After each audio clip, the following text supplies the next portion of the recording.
Hey, what's going on, everybody? It's the Political Brown Kid here. And this is a kind of a follow on piece, a complementary piece to a piece that I just did called The Sexual Decline of the Human Race. But this is the political decline of the human race. And it's all going to tie in together because, you have all of if you look globally, and I'm going to focus on the United States because the United States, number one, it's an example of what's going on around the world. But also, two, the United States is um, unequivocally the leader pretty much of the global world. It's the number one economic place. It's the number one place where everyone wants to come. And it is probably the ultimate economic and political and military power on the planet. So it is that.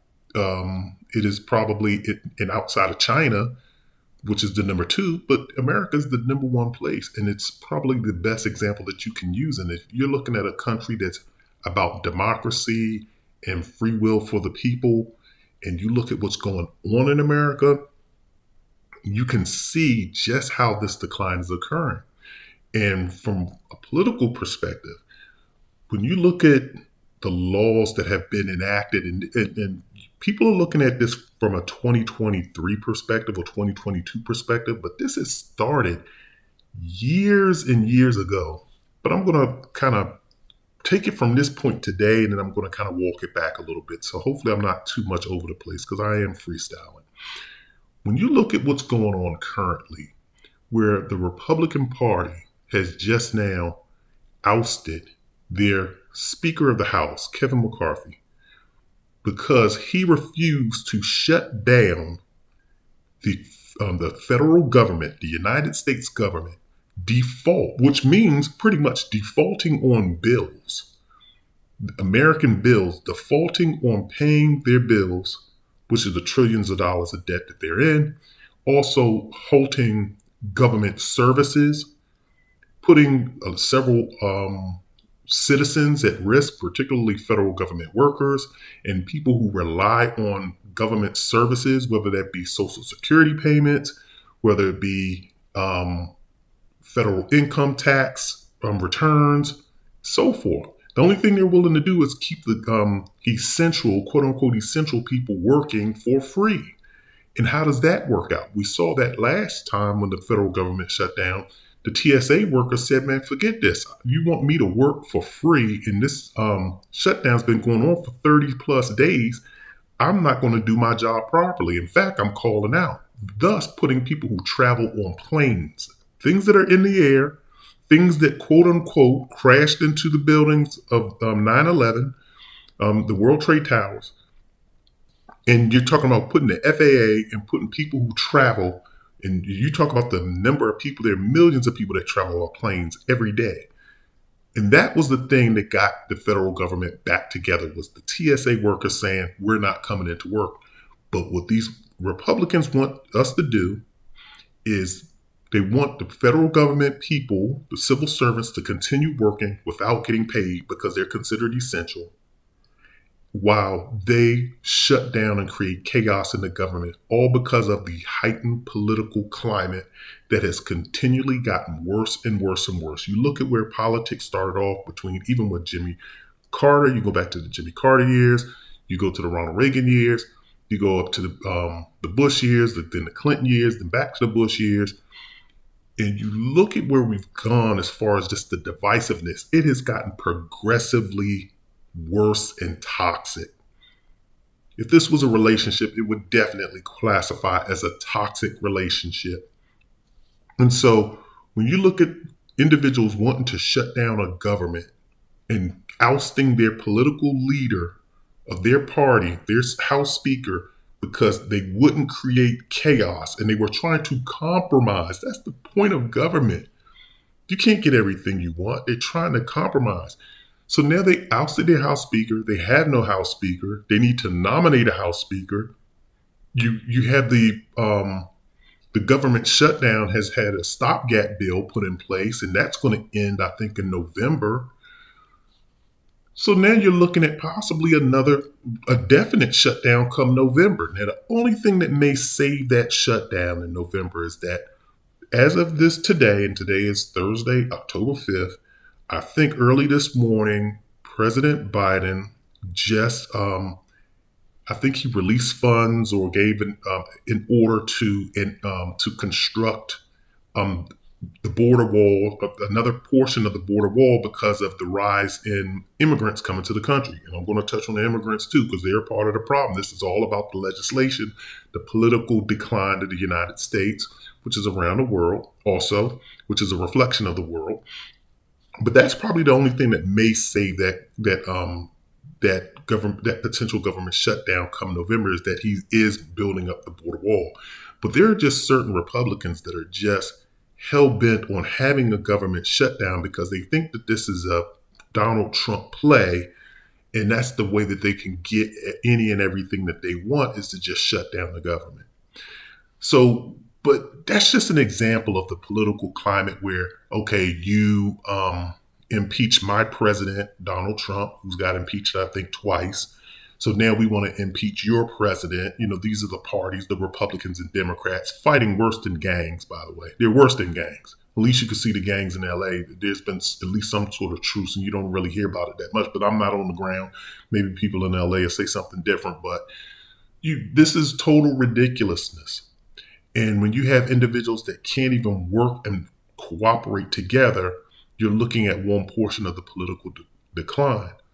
The other portion of the political decline, too, again, like I mentioned, you got borders, and these are coming from Democrats. So now I'm going to talk about the Democrats a little bit.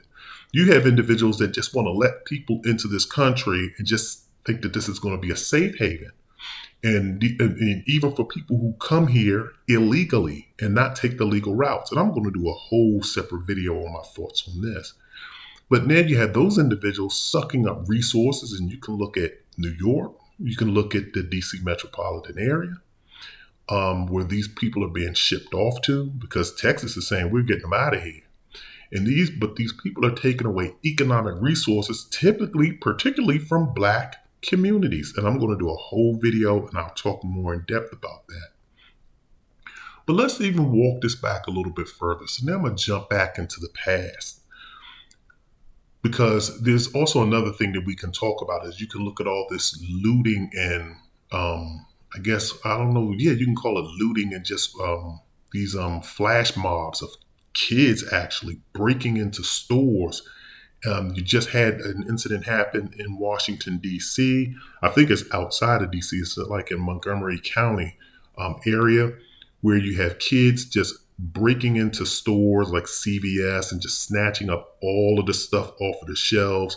Store people can't really do anything about it because people make laws to protect kids. We treat these kids that act like grown adults that are running around killing people. You just had an incident. There was an incident where some kids ran up on a school bus and tried to murder another child, but luckily the gun, I think, jammed. Ran up onto a school bus. This happened about last year, I do believe. And now you just have these kids that are just running in stores, snatching things, whether it be candy, whether it be Gucci bags and materialistic items. And there's no prosecution of this. This went on in D.C. An incident happened in Philadelphia. Incident happened in Chicago. And it's just happening on and on and on because there's laws. Again, this video is focusing on the politics, because the politics in play say do nothing to these children. And the reason why I'm bringing these children up is because when you look back at it too, in addition to the current state of law saying do not prosecute and you have to treat kids with kids' gloves, you have, in particular, now Black people, you know where I'm going with this one. You have these white people. White people, they're just different. And I'm not going to say they're right or wrong. I personally think they're wrong. Well, yeah, I am going to say they're right or wrong. This is just my personal opinion. I think white people are just wrong. Well, they just don't believe in spanking kids. And this is another law. That's why I'm jumping back in time on this one. If you look at what has happened, all of this stems from 20 years ago. Everyone decides that now you can't touch a kid and you can't spank a kid. Now there's a difference and there's a line between spankings and just abuse. There is. And sometimes, yes, some parents probably did or definitely did cross that line. But for the most part, because they even had corporal, I think it was called corporal punishment, you could get spanked in a private school by a nun. You could get spanked in a public school. They'll definitely hit you with a ruler and they'll spank you in a public school. Trust me, I know. But now, today, they said you can't touch kids.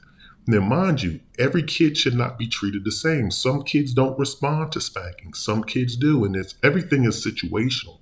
But enacting laws that just protect kids and you treat kids, when you spare the rod, you spoil the child. And we've had these laws in place, but then you just have these kids, everything's so entitled, and these kids are running crazy in the streets. And that's where we have the laws that protect them, and the laws have allowed this to occur because because you can't spank them at home, you can't prosecute them in the streets. And then jumping back now, when you look at places like underneath Republican in these southern areas, when you look at them and they want to enact these laws like stand your ground laws, which is also totally ridiculous. There's a borderline when you say, well, when is someone standing their ground and when is someone just being excessive? You have a white woman shoot through a door and kill a black woman. Now, mind you, race shouldn't matter here, but I'm going to give the specifics. I'm being specific about people, but this isn't really about the race. But you have a woman, and I think the lady was elderly or older, and I think that I guess she was said something inappropriate or that another parent didn't like, that she said something to the woman's child, and the woman came over there to confront her about it and knocked on her door. And maybe she was banging on the door, but it's a door. That's what doors are for, to keep people out. And she shoots through the door and kills the woman. Now, at some point in time, and see now, it was bad enough when you had police officers, ignorant ass police officers using as an excuse, I feared for my life. Now, with all of these laws enacted, and I think in North Carolina now, I think down in North Carolina, South Carolina, you don't even need to take classes in order to get a gun permit. I think now you can just get a gun permit. Now most people are walking around with guns on their hip. Trust me, I know a few people down there that do it.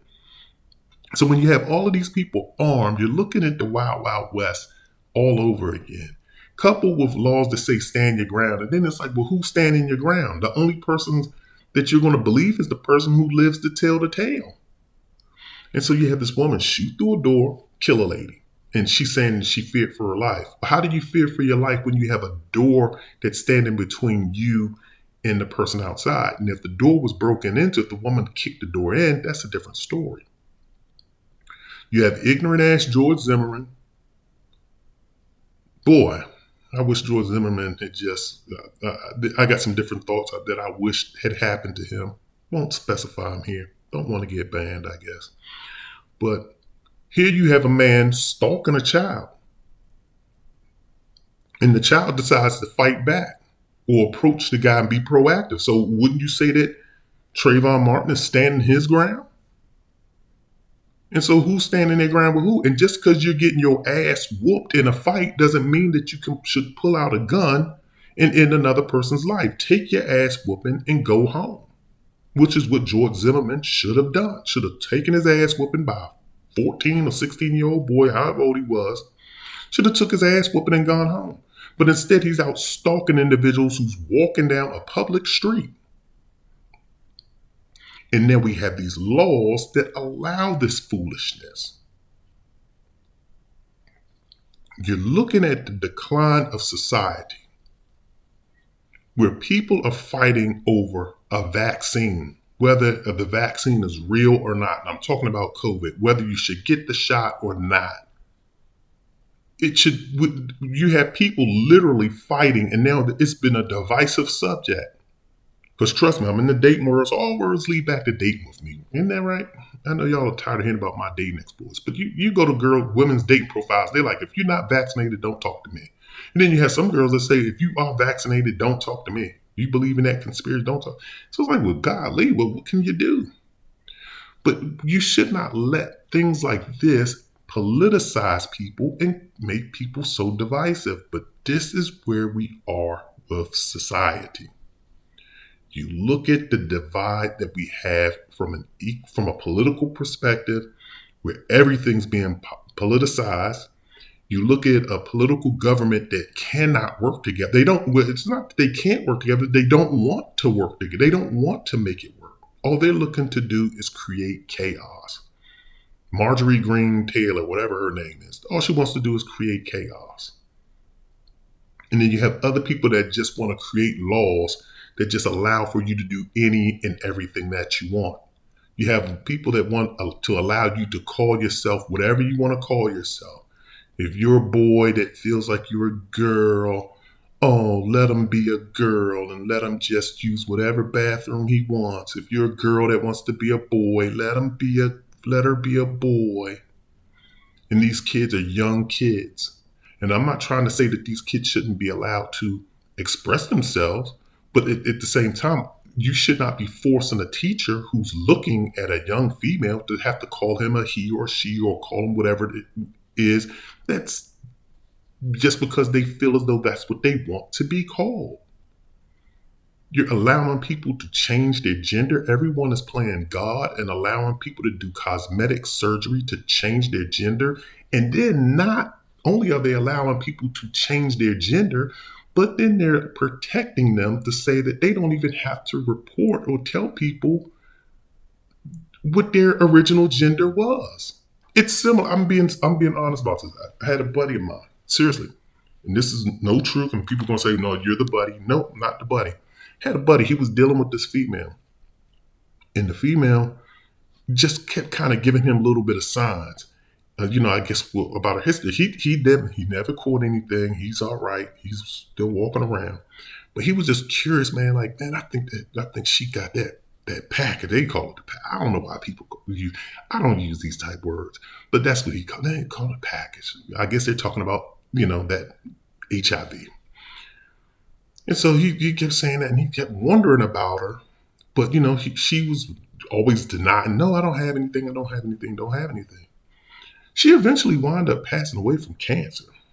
She actually did. And so that's what always made him curious. And this was happened probably about 6 years ago, 7 years ago. Yeah, 6 years or 7 years ago. She died in her 30s, I think. Yeah, late 30s. She was about that age. And so, but he used to always I remember he used to wonder about it. And I was just like, well, man, she had cancer, I guess. Didn't she have cancer? And he was like, yeah, so he would talk to me about that. But the thing about it is, he could never find out because your information is protected by HIPAA rights.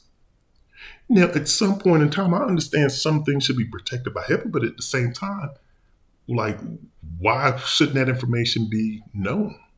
And so it's similar. I'm bringing that up because of this. It's similar to this. You have these female or these trans people who are transitioning from one gender to the next, and they don't have to report it. They can just get a brand new birth certificate and say that they were just natural born males or natural born females when they're actually transgendered individuals. But this is the type of political stuff and legislation that we're getting from our government. You got young girls probably going to be getting their ass whooped by some transgender female because ultimately they're just physically built differently. And China's no longer here to wrestle. She's no longer here to whoop somebody's ass. She's probably the only one that can probably hang with these people. But I'm telling you, let Arnold Schwarzenegger tomorrow decide that he wants to change his gender, he'll be whooping China's ass up and down the street. China, she's now gone. God bless the dead. But I'm just using her as an example. But there is just no way that these laws or these people can be serious about what they're doing, but they actually are. But all they're doing is trying to pander to individuals for votes. And they're trying to pander for votes so that they can keep gainfully employed and make money. And I'm talking about these senators, these politicians, these governors, mayors, whatever position that they're holding. That's all they want to do. But if you look at it, you can look and see the decline of society just in the laws that we're enacting, the outrageous gun laws, the outrageous trans laws, or just the LGBTQ, whatever they want to call themselves, just the pro laws protecting individuals' rights, protecting the rights of just everything. It's getting really, really ridiculous, but it's also showing you the decline to which society has come. I'm going to stop this here, but if you all have any specific questions, I'll definitely answer them in the comment section. I've kind of done videos similar to this earlier before. I definitely encourage people who are new to the channel to check out my previous videos because they definitely break down a lot of different things. But I definitely would love to get in detail on some of this subject matter. But next, I'm going to be talking about the financial decline of society. And then we'll get into probably just the social, economic behaviors of individuals as well, because I'm not trying to say that the end times are here, but you can definitely see that there is going to be a severe change in the way that society operates. So once again, this is the Political Brown Kid. I'm glad you stopped by. Everyone be well, be safe out there in the streets. Take care.